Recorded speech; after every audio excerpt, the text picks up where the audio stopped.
Most people think heart damage happens during the day, from stress, bad food, or not enough exercise.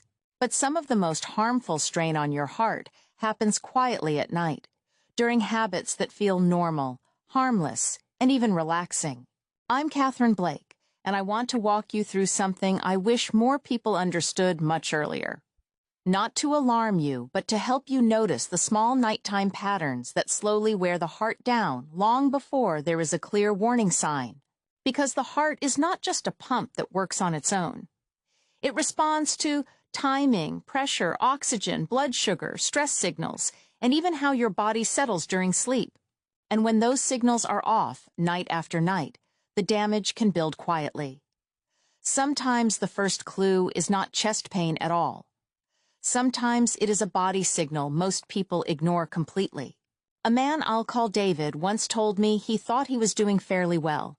He was busy, tired, a little heavier than he wanted to be, but still functioning. He was not smoking. He was trying to cut back on sugar. He assumed his heart risk came from getting older and sitting too much at work. What he never paid attention to was his evening routine. He ate late, watched screens until midnight, had a few drinks to wind down, snored heavily, slept poorly, and woke up groggy. He thought those were sleep problems. He thought they belonged in a different box. They did not. His blood pressure was staying high at night.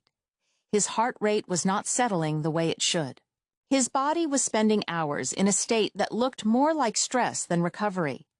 In a sense, the night shift inside his body had stopped cleaning up and started creating wear. That is the part many people miss. Today, I'll show you 7 nighttime habits that quietly damage your heart, what people usually think is happening, what is actually happening inside the body, and what simple changes can lower that hidden strain. Stay with me all the way to the end, because the last 2 are the ones people dismiss most often, and they can be some of the most serious. The first habit is eating heavy meals too late. A lot of people see late-night eating as mainly a weight problem. They think it might add a few pounds, but not that it is really about the heart. What is actually happening is different. Late heavy meals can keep your body in a state of work when it should be shifting into repair mode. Instead of moving toward rest, your system is still digesting, still releasing insulin, still managing blood sugar, still pushing blood flow toward the gut. That can interfere with blood pressure patterns, blood sugar control, and sleep quality, all of which matter to the heart. At night, your body wants a quieter rhythm. Heart rate should generally settle. Blood pressure should dip. Hormones should shift into a pattern that supports repair. When you eat a large meal close to bedtime, especially one high in refined carbs, salt, or saturated fat, the body has to keep working. Blood sugar rises. Insulin rises. In some people, acid reflux appears, which fragments sleep. Salt may keep more fluid in the body, which can increase blood pressure. Poor sleep then triggers more stress hormones the next day, and that cycle repeats. It is not one meal that creates the problem. It is the repeated mismatch between what the body needs at night and what we ask it to do. Think of your body like a city that has a nighttime maintenance crew. Roads get repaired, trash gets removed, power systems get checked. But if you keep sending rush hour traffic through the city at midnight, that crew cannot do its job properly. The system stays busy when it should be recovering. We know that late eating is linked with poorer blood sugar control, worse sleep, and in many people, higher nighttime blood pressure. And the loss of that normal nighttime dip in blood pressure is something heart specialists pay attention to, because the heart needs those lower pressure hours. A simple fix is to finish your main meal at least 2 to 3 hours before bed. Keep the last meal lighter if you tend to eat late. Focus on simple foods that are easier on the body at night. Lean protein, vegetables, a moderate portion, less salt, less heavy fat, fewer sugary snacks. If you truly need something small later, keep it light and steady, like plain yogurt, a small handful of nuts, or a piece of fruit with a little protein, not a second dinner. But this is where it gets more serious, because some people stop eating late and still keep the heart under stress because of what they drink. The second habit is using alcohol as a nightly way to relax. Many people believe alcohol helps the heart at night because it helps them relax, makes them sleepy, or takes the edge off stress. But alcohol may make you feel drowsy, and drowsy is not the same as healthy restorative sleep. In many people, alcohol disrupts sleep quality, affects heart rhythm, raises blood pressure over time, and can worsen breathing problems during sleep. At first, alcohol can act like a sedative. That is why people think it helps. But later in the night, sleep becomes more fragmented. Heart rate can stay higher. The body may rebound into lighter, less stable sleep. Breathing can become less efficient, especially if someone already snores or has sleep apnea. Alcohol can also affect the electrical system of the heart. That matters because the heart works through carefully timed signals, like a well-organized set of electrical wires. If those signals become unstable, rhythm problems become more likely in some people. It also influences blood pressure. Over time, regular drinking, especially nightly drinking, can contribute to hypertension. And once high blood pressure becomes chronic, the heart has to push against more resistance every day and every night. Picture the heart as a house with lights powered by clean wiring. Alcohol is a little like moisture getting into the electrical system. It may not shut the house down right away, but it makes the system less stable. The lights flicker. The current becomes less predictable. Over time, that instability matters. Even moderate alcohol intake can disturb sleep architecture. It is also associated with higher blood pressure and, in some people, a greater risk of irregular heart rhythms. This is one reason a drink to sleep better is usually not the healthy trade it seems to be. A practical fix is not to use alcohol as a sleep tool. Keep it limited and avoid drinking close to bedtime. Give your body several hours between alcohol and sleep. If you notice palpitations, waking at 2 or 3 in the morning, heavy snoring after drinking, morning headaches, or feeling unrefreshed even after enough hours in bed, take that seriously. A gentle support for some people is magnesium glycinate, which may help relaxation and sleep quality in certain cases, but it is not a substitute for addressing the alcohol habit itself. And, as always, consult a doctor before using supplements, especially if you have kidney disease, heart rhythm issues, or take medications. The next habit looks innocent because it does not involve food or alcohol at all.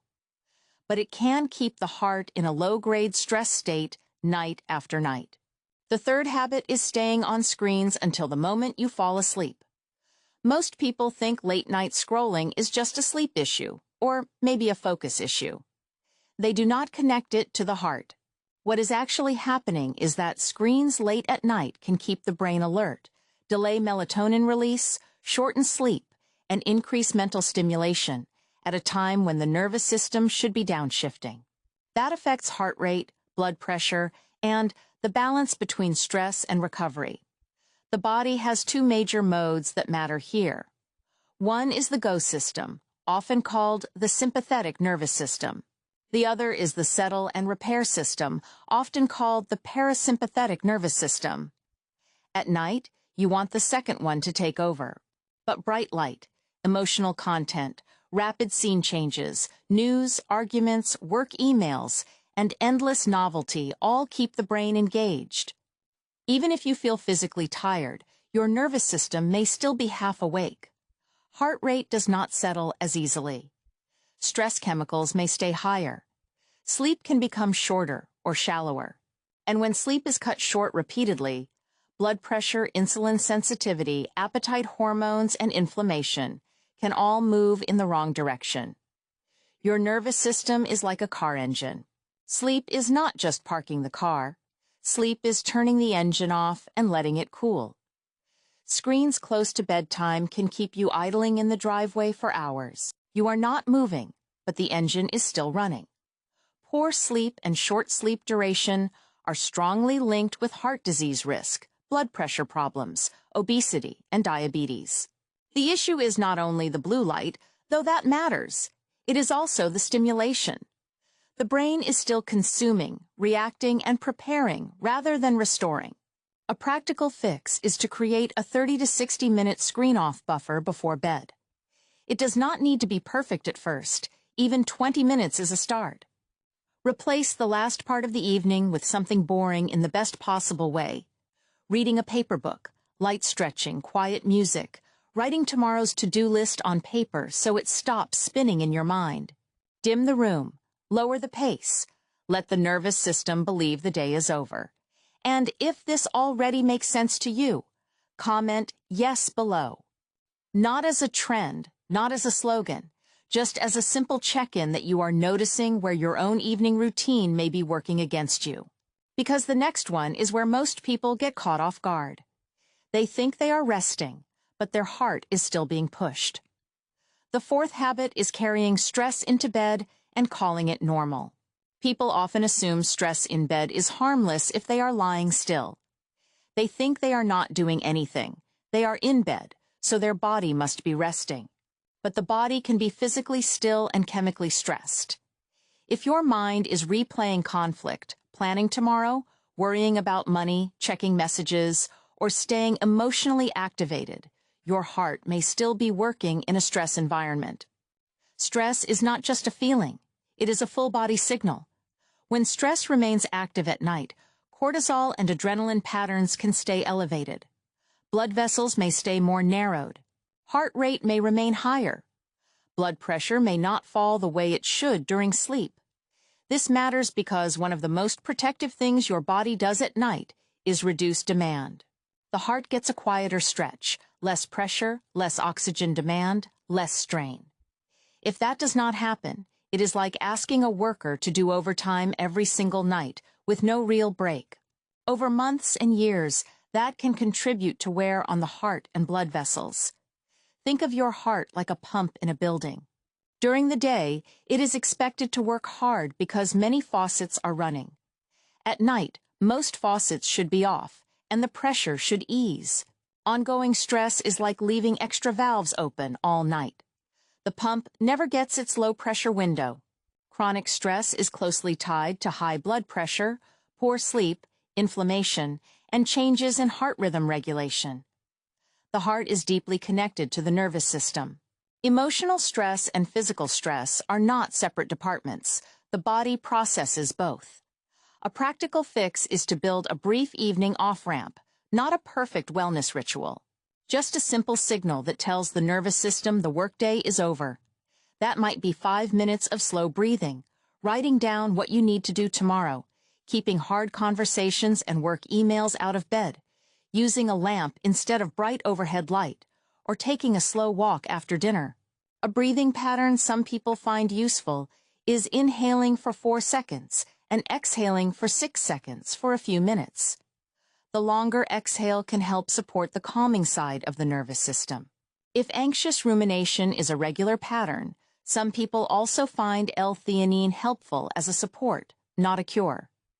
It may help promote a calmer mental state alongside better sleep habits. But again, consult a doctor before use, especially if you take medications or have a medical condition. Now here is where the stakes rise. Because some nighttime heart strain does not feel like stress at all. It sounds more like noise. The fifth habit is ignoring loud snoring and broken breathing. A lot of people treat snoring as an annoyance, a joke, or a bedroom issue.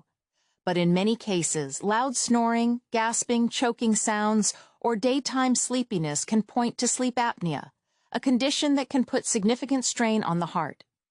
In sleep apnea, breathing repeatedly becomes blocked or reduced during sleep. Oxygen levels can drop. The brain senses danger and briefly wakes the person enough to restart breathing. This may happen dozens of times an hour, sometimes more, often without the person remembering. Each episode is like a mini alarm inside the body. Oxygen dips. Stress hormones rise. Blood pressure surges. Heart rhythm can become less stable. Sleep becomes fragmented. The body loses the deep restorative phases it needs. Over time, sleep apnea is linked with high blood pressure, irregular heart rhythms, stroke risk, heart failure, and other serious problems. Imagine trying to sleep while someone keeps stepping on your garden hose all night. Water flow drops, pressure changes, and the system keeps jerking back to life. That is similar to what repeated airway blockage does to breathing and the cardiovascular system. Sleep apnea is one of the clearest examples of a nighttime pattern that damages heart health. It is strongly associated with resistant high blood pressure, atrial fibrillation, and cardiovascular disease. Many people live with it for years before it is recognized. Take snoring seriously if it comes with waking up unrefreshed, morning headaches, dry mouth on waking, needing to urinate several times at night, daytime sleepiness, pauses in breathing noticed by a partner, or high blood pressure that is hard to control. The fix is not just sleeping on your side and hoping for the best, though position can help some people. The real next step is evaluation. That may mean speaking to your doctor and asking whether a sleep study is appropriate. Weight loss, treating nasal congestion, changing sleep position, and medical devices like CPAP can make a major difference when apnea is present. The next one is quieter. No snoring, no obvious symptoms. But it may be one of the most common ways people chip away at heart health without noticing. The sixth habit is sleeping too little, night after night. Many people wear short sleep like a badge of discipline. They say they function fine on 5 or 6 hours. What is actually happening is that chronic short sleep places the body in a state of incomplete recovery. Even if you can push through the day, the heart, blood vessels, hormones, and metabolism may still be paying the price. Sleep affects nearly every system tied to heart health. When sleep is too short, blood pressure tends to run higher. Hunger hormones shift, which can lead to overeating. Insulin sensitivity worsens, making blood sugar harder to manage. Inflammation may rise. Stress hormones often stay elevated, and over time, these effects stack together. This is important because heart disease rarely arrives as one dramatic event out of nowhere. More often, it builds through repeated small burdens, higher pressure, worse sugar control, more inflammation, more weight gain, less repair. Sleep is one of the few times the body gets to reset those burdens. Think of sleep like the cleanup crew in a factory. Every day, the machines create dust, heat, and small bits of damage. If the cleanup crew only works half a shift, the factory still opens in the morning, but debris keeps building in the corners. After enough time, the machines start failing earlier. Short sleep is associated with hypertension, obesity, diabetes, and cardiovascular disease. The relationship is not just about feeling tired, it is about biology. The body is less able to regulate itself when sleep is consistently inadequate. Aim for a realistic sleep opportunity, not an ideal fantasy. For most adults, that means building room for roughly 7 to 9 hours in bed, depending on individual needs. Start by protecting wake time first. A regular wake time helps set the body clock more reliably than chasing the perfect bedtime. Then move backward. Reduce late-night stimulation, finish eating earlier, dim lights, keep the bedroom cool and dark, and avoid turning the bed into a second office. If you are in bed enough hours but still wake exhausted, that is different. That points back to issues like sleep apnea, alcohol, stress, medications, or fragmented sleep. And now we come to one of the most overlooked habits of all. It feels harmless because it is common, but common and harmless are not the same thing. The seventh habit is going to bed dehydrated, salt-loaded, and unaware of nighttime blood pressure strain. People often think nighttime hydration and salt do not matter much unless they are athletes or have obvious swelling.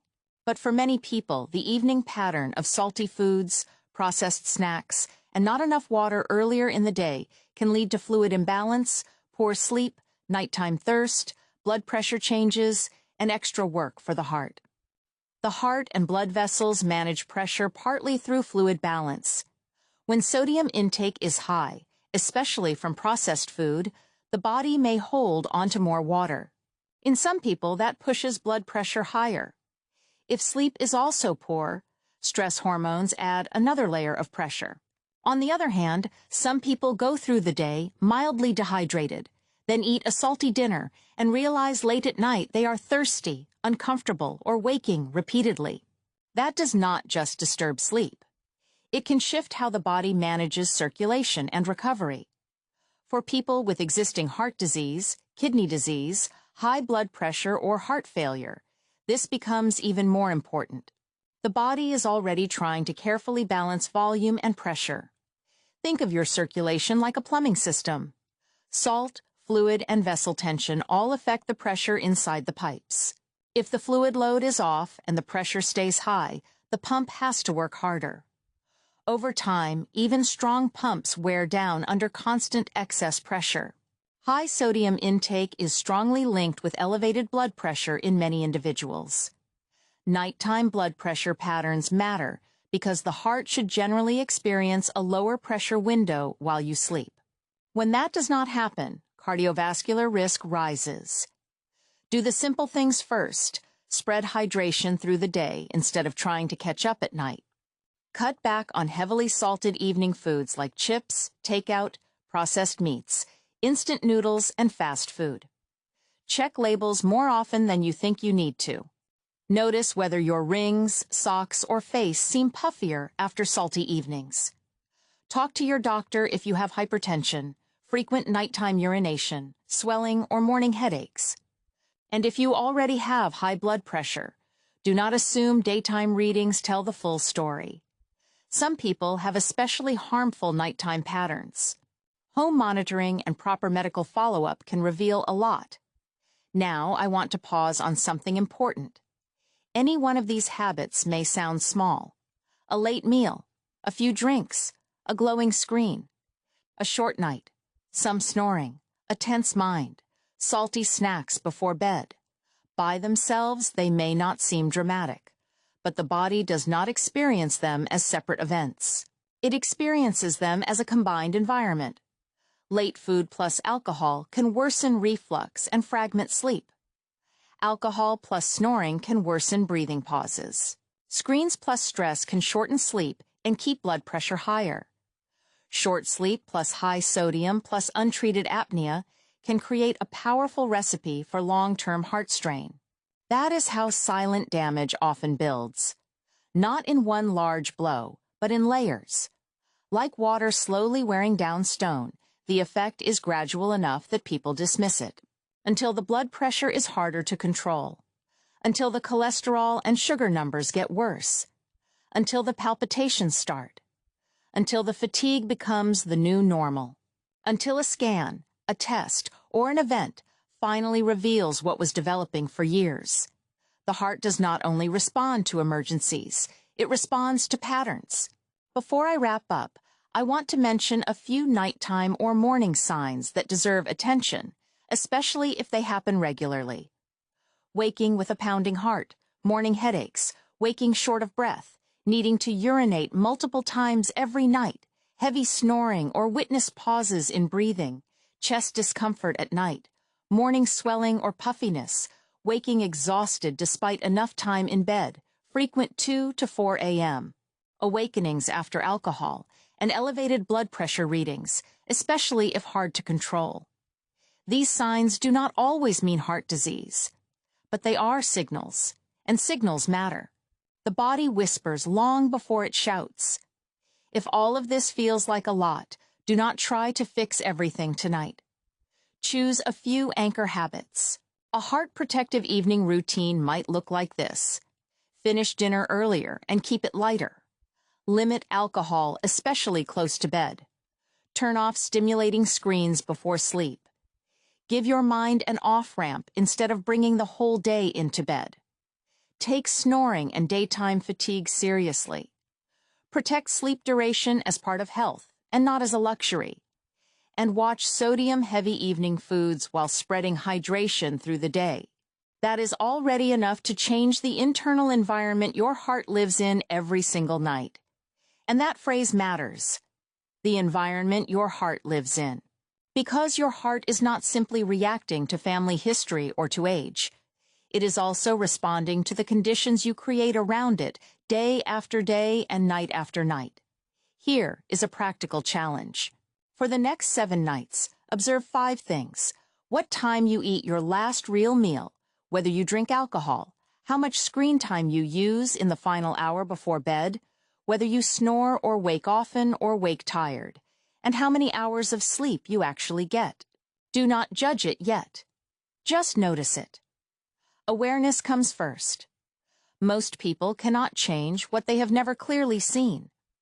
Once you see the pattern, the right next step becomes much easier. Maybe your biggest issue is not alcohol at all. Maybe it is stress in bed. Maybe it is not stress. Maybe it is undiagnosed sleep apnea. Maybe it is not apnea. Maybe it is the late heavy dinners and short sleep. The answer is not to become perfect. The answer is to become accurate. Let's bring these 7 habits together clearly. Eating heavy meals too late keeps the body working when it should be recovering. Using alcohol to relax can disturb sleep, raise blood pressure, and affect heart rhythm. Staying on screens until sleep keeps the nervous system too alert for true repair. Carrying stress into bed can keep the heart in a low-grade pressure state all night. Ignoring loud snoring or broken breathing may mean missing sleep apnea, one of the most serious nighttime heart stressors. Sleeping too little reduces recovery and drives blood pressure, blood sugar, inflammation, and appetite in the wrong direction. Going to bed after salty, processed evening eating and poor hydration habits can worsen blood pressure and fluid balance, especially in people already at risk. Each of these habits may seem ordinary. That is exactly why they matter. Heart damage is not always loud. It is not always a dramatic symptom. It is not always pain. It is not always something you would recognize right away. Sometimes it is the quiet pattern of a body that never fully settles, a heart that never quite gets its low-pressure window, a nervous system that never fully switches into repair mode, a breathing pattern that keeps triggering silent alarms, a sleep schedule that leaves the cleanup half done. That is the hidden truth behind nighttime habits. The danger is often not intensity. It is repetition. Now you know what to watch for. You know that the evening is not just the end of the day.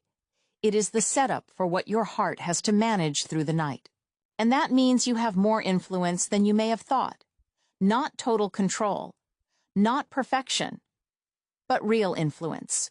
Every earlier dinner, every screen-free half hour, every honest look at snoring, every effort to protect sleep, every reduction in nightly alcohol, every step toward a calmer bedtime routine changes the conditions your heart works under. Small habits are not small when they happen every day. Tonight, choose just one of the 7. Only one. Move dinner earlier. Skip the alcohol. Turn off the screen. Set a real bedtime. Pay attention to snoring. Lower the salt. Create 5 calm minutes before sleep. Then watch what changes over the next week in your sleep, your energy, your morning blood pressure, your mood, and your sense of recovery. That is how health improves in real life. Quietly, steadily, through repeatable changes. If this helped you see your nightly routine in a new way, subscribe for more clear, practical health guidance. Leave a comment with the habit that surprised you most, or the one you are going to change first. And share this with someone who says they are just tired all the time, because sometimes the problem is not just fatigue. Sometimes it is a heart working too hard in the dark.